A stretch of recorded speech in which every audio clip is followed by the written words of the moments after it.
Daredevil is finally back. As of me posting and recording this video, Disney Plus has now dropped the first 2 episodes of Daredevil Born Again. What at one point was supposed to be the soft reboot to Charlie Cox's Daredevil is now the official season 4 connected back to the Netflix Daredevil. And well, I not only got the chance to watch the first 2 episodes of Daredevil Born Again, I have actually seen all 9 episodes of season 1, and in this spoiler-free review, I will actually be able to tell you whether it's worth it or it's another Disney Plus dud. I'm gonna have so much to say about this show, but I want to hear your thoughts on the first 2 episodes if you got around to seeing it. Do you think it's living up to what was done in the Netflix series? What even is your opinion on Disney Plus shows after several have come out now? And yes, once the show is finally finished in its entirety, I think I will post a spoiler review because there are some interesting things I really want to dive into that I won't in this spoiler-free review. Alright, so kind of giving you some context on how I feel about Daredevil and Disney Plus shows. Daredevil is one of my favorite Marvel comic book characters of all time. I think his power set is absolutely rad, and just the character complexities of himself being someone who's Catholic, but goes out at night dressing like a devil, is a lawyer by day, a vigilante by night, sometimes taking justice into his own hands. That is the kind of stuff that made the Netflix version of this TV show so brilliant. Man, I ended up rewatching the first 3 seasons of Daredevil because I wanted to have it all fully fresh in my mind for this new season, since it actually is officially connected and it's not a half reboot, half canon thing. And my god, when I tell you, rewatching those first 3 seasons of Daredevil back, Marvel TV has fallen off. I did not realize how good we had it back in the day. The first 3 seasons of Daredevil is some of the best stuff out there, and I'm not even one of the losers that thinks season 2 was kind of mid. Season 2 and all the Punisher stuff is absolutely fantastic. But there was a worry in my heart because after I had finished my rewatch of Daredevil on Netflix, I thought to myself, oh yeah, this is a Disney Plus show, and Marvel TV on Disney Plus has been super disappointing for me. There's a couple of shows out there I really ended up enjoying, like the 2 seasons of Loki. Loved that. Really enjoyed WandaVision. Got a kick out of Falcon and the Winter Soldier, but then everything from there has kind of been pretty meh to me. I enjoy some aspects of the show, but overall, I always end up disappointed by the time the final episode comes. And it's gotten so badly to the point I no longer look forward to whenever they announce a new Disney Plus show. I've said it many times on this channel. If today Kevin Feige came out and said no more Disney Plus content, I would actually cheer at that. And even the lead up to Daredevil Born Again was a bumpy road because I was following all the behind the scenes. At one point, this was supposed to be a soft reboot that wasn't actually connected to the Netflix stuff. Some things would remain canon, but other things would be its own thing, and that's what they were going to do until they got 4 episodes in. They realized that this is not going well, scrapped a lot of the stuff they were doing, did a creative rehaul, and officially decided, no, this is going to be season 4 to that original Netflix Daredevil show. And that right there was one of the best decisions they could have made, because this creative reboot must have saved the show, because I am not lying when I tell you this is probably now my favorite Disney Plus series that they've done. Yeah, they absolutely nailed it, and if all the Disney Plus shows were of the quality that you're about to see in Daredevil Born Again, my god, I would have a totally different attitude towards these shows. Don't get me wrong, I do have some issues and even some repeat problems that Marvel has with other Disney Plus shows, and some people would argue Loki is probably still better, but this, my god, they didn't ruin Daredevil. Let me go into my positives before I get into my negatives. For one, the main thing I was really looking forward to with Disney now taking ownership of Daredevil and doing what they want is they got that Disney Mickey Mouse money to inject, and that really adds a certain flair to this Daredevil now, because he actually gets to jump off rooftops, swing using his billy clubs,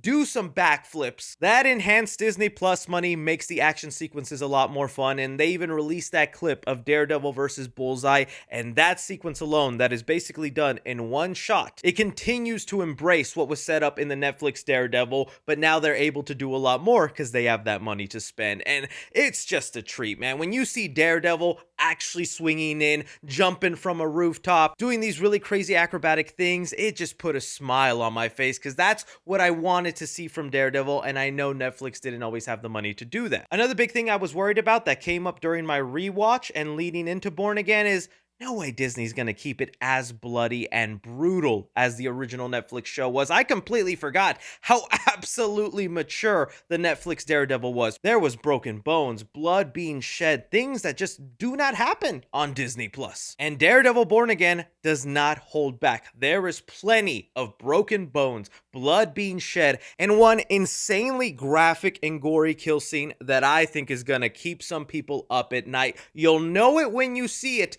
but this scene shocked me. I saw it, had my eyes open, almost stood up in my living room going, Disney just did that. Some horror movies don't even have the balls to do what they did in that one scene.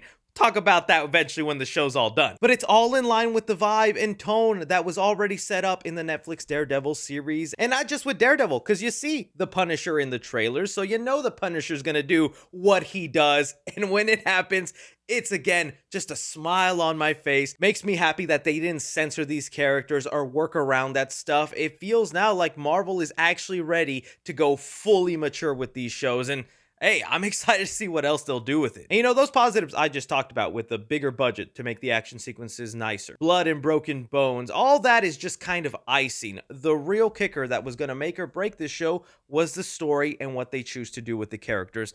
Now, since you probably have seen the first 2 episodes since they got released tonight, there was probably a lot of discussion and discourse over a big character decision made in episode 1. And don't get me wrong, I was pretty thrown back when that decision was made. And even hearing the rumors that it was going to happen before the show released, I thought, what a dumb decision. How could they do that? That's honestly going to kill my entire hyper love of this show. And even with that, it puts Matt on a path where it almost feels like a completely different show, where you can see like maybe where they were headed before the creative rehaul to connect it to the Netflix show. And all I can say is with those 2 episodes and you being hesitant, stay patient with it, because the way they continue to develop Matt Murdock and Kingpin in this series, beautiful stuff. Gorgeous stuff. The only thing I can compare it to is the Penguin series. If you were like me that ended up really loving the Penguin show for how they developed Oswald's character and the little steps he would take to get to where he needed to be by the end of that, you were seeing that done, but twice over. Because with the title Born Again, it really comes down to Matt giving up the Daredevil persona and deciding, I just need to be Matt Murdock. And on the opposite side of that, we have Vincent D'Onofrio Kingpin, who actually wants to leave behind the mob boss life and dive deep into politics, where he's going to be a good mayor for New York City. And in the following episodes, you just see little things chip away at their new lives and how it just brings back their old selves. Whether it's Matt Murdock going back to Daredevil or Kingpin going back to his old ways, and the way all of that unfolds was so nice to see. And there's a lot of situations within Daredevil Born Again as you watch the show that took some really risky moves. I mean, you'll see in the first 2 episodes why they make Foggy and Karen not so much as part of Matt's story going forward. And so with that, they bring in a whole bunch of other brand new supporting cast members. In my opinion, all the supporting cast members end up enriching the story and actually making things interesting instead of dragging things down. Some standouts to me are Michael Gandolfini. He's someone that started off extremely annoying to me as the show started, but once it ended, I really came to appreciate his character. Another one is Margarita Lavivia, who ends up playing Heather. Don't want to go too much into what her character does, but she is definitely going to start at a very hard place with Daredevil fans into getting to like her. But again, the show develops them well, puts them in interesting situations, and you grow to like who they become. Some other big things I ended up loving about this is the way they went about each episode and the way it progresses the overall story, and how also each episode has its own little individual story helping things stay episodic. This to me is where it really shined, and it felt like these were actual episodes of television building to something, as opposed to kind of just throwing things at the wall, seeing what sticks. That's kind of a lot of problems I would have with Disney Plus shows, is they just would not feel episodic. They would just feel like they're part of this large story that is just cut up in 6 or 7 pieces. And throughout the course of the show, you do have little arcs or little things that build to a bigger narrative. One of those things that I was so worried about was the White Tiger subplot. Main reason I was worried about this vigilante being introduced into Daredevil Born Again is because that has seemed to be the only purpose of these Disney Plus shows, is introduce as many superheroes and characters as we can out there for no other reason than just to fill up the MCU. But the mini subplot that we get with White Tiger throughout the couple episodes in Daredevil Born Again is some of my favorite stuff, man. It is handled in a way that it feels so natural to not only Daredevil and what he does as a lawyer and vigilante, but also in the overall MCU, because that's also the big bonus of Daredevil Born Again. Yeah, the Netflix show was technically canon to the Marvel Universe, but because Kevin Feige was never directly involved, the movies and greater world almost never recognized Daredevil existed. Now that he is fully involved and this is a Kevin Feige helmed production, there is so much connected goodness that actually feels natural in the MCU. I really want to tiptoe around what happens, but let's just say there's a court case involved with White Tiger. And the way these lawyers have to talk about a superpowered individual to a jury just feels normal in the MCU. And it's those small little details in connecting in the MCU, because at one point Matt Murdock is talking to another client, trying to find a way to get out of the situation he's in, and he just tells him, could it have been a scroll? And that joke just again feels so normal because we are in the MCU and people want to get out of court cases. Why not throw out the whole, maybe it was a scroll who did that crime, not me. And I'm not gonna lie, gushing about the way Daredevil Born Again connects to the overall MCU was not something I thought was gonna be a positive. And that's mainly because I have hated almost everything they've done with Kingpin the minute Kevin Feige and the MCU got a hold of him. Not during the Netflix Daredevil stuff, but when he was showing up in episodes of Hawkeye or showing up in episodes of Echo. That to me, it did not feel at all like the Kingpin I knew and was afraid of. Not all of it was terrible. Like, I enjoyed when Daredevil would show up in She-Hulk, and those were some of the best episodes of that series. But you gotta admit, seeing that stuff and then going, man, those people are now in charge of what they're gonna do here, it's gonna be a mess. But no, they address it too in the show. They don't ignore what happened in Echo or Hawkeye. And I'm honestly surprised they were able to salvage and reshape up Kingpin's image to what he's supposed to be. And again, I could just continue gushing on and on about how much I love Daredevil Born Again, but I do also want to point out the obvious.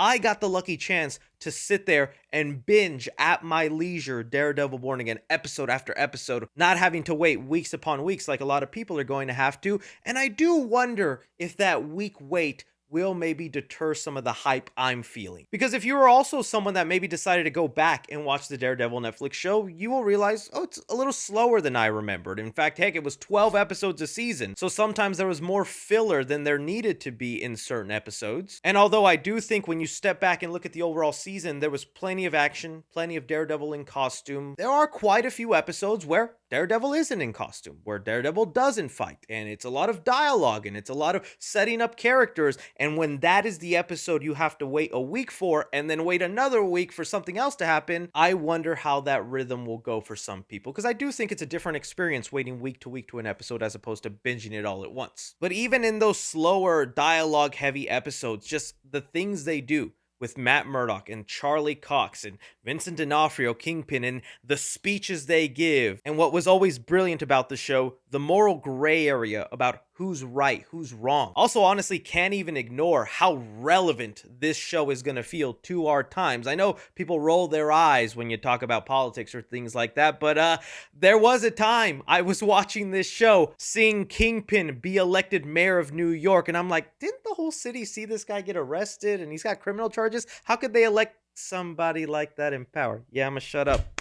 That's our real life. And even again, me making some people aware that that is a certain subject matter in this show, it feels natural. It feels like it's almost writing itself with the way Kingpin mirrors things going on in our real life, Matt Murdock trying to fight the system, and even this subplot involved with dirty cops. To me, it never felt preachy or like it was trying too hard to mirror our outside world, but instead just felt natural to what had already been set up and had been going on in the Daredevil universe. But okay, you hear me gushing about some of my things that I really loved about it. Let me get into some honest negatives I have about the show. With that bigger budget and flashier action sequences, there does come in moments where you can obviously tell that's a green screen. Oh, that's a CGI person who just did a backflip. Sometimes the effects aren't where they need to be, and it does stand out, but didn't ruin my enjoyment. It just for sure didn't have that super polished or gritty feel like the Netflix show, but then again, a lot of the Netflix stuff was so practically done, you would almost never think about that stuff. To me, I was slightly disappointed with the amount of Punisher in the show. Really happy Punisher is going to be getting his own special come next year that will lead us into Daredevil Season 2 that is currently being filmed right now. But I will say, if you were at all hoping for a lot of Punisher, I will say tame your expectations for the amount of Punisher in here. But the stuff he gets to do, very rad. And I guess that also comes in with some of the classic supporting cast members that Matt Murdock usually has, like a Foggy or a Karen Page, not really involved this season. They show up or have a little to do in bursts, but for the most part, you're going to have to get used to or open to the idea of brand new faces and connections to Matt Murdock. And again, I think they handle it well, but some of these characters take a couple episodes before you fully buy into. But probably my biggest gripe and the thing that really annoyed me that I was hoping they wouldn't do with Daredevil Born Again is I think it has that problem where they just don't know how to have a complete one arc season. It's that Marvel thing they run into where sometimes it just feels like setup to the next big thing. And that's really where it came down to by the final episode. While there's some really great, flashy, action-packed stuff and a couple of satisfying ends to a couple of storylines, most of the storylines set up in season 1 are not going to be wrapped up in season 1, but instead are teased and left wide open to be finished in season 2. Now, thankfully, we know season 2 is coming, but again, going back to watch the first 3 seasons of Daredevil, I loved how every season felt like it wrapped up its main story, like we had actual closure to what we just witnessed, and there was always, yes, a small tease or hint to something more if we got there. The problem here is it feels like way more setup and just a little bit of closure and finality to what you watched all season. So I think whenever the time comes and you do finally get to that final episode that you waited weeks and weeks for with Daredevil Born Again, just be ready for a lot of these storylines not to be wrapped up, to instead just be set up to maybe be wrapped up in a later season. And I think maybe there will be some argument to whether this is a good finale or it's again another situation where Marvel doesn't completely land the finale of a season. Because I know even myself, having binged and watched it all, I was like, no, that's it. Oh, come on, man. There's got to be more. But overall, like I said, extremely happy with Daredevil Born Again. I really love what they did. I am now actually interested to see them continue this on. I can't wait to talk spoilers with you guys once the show is finished. A lot of interesting things we could dive into, but I want to hear from you guys. How are you feeling on Daredevil Born Again? And if maybe you're watching this in the future when the season's over, what did you think of it? Anything, everything, be sure and like, subscribe, follow me on Twitter at 3C Films or on TikTok at 3C Films. But as always, I'm Chris. Take care.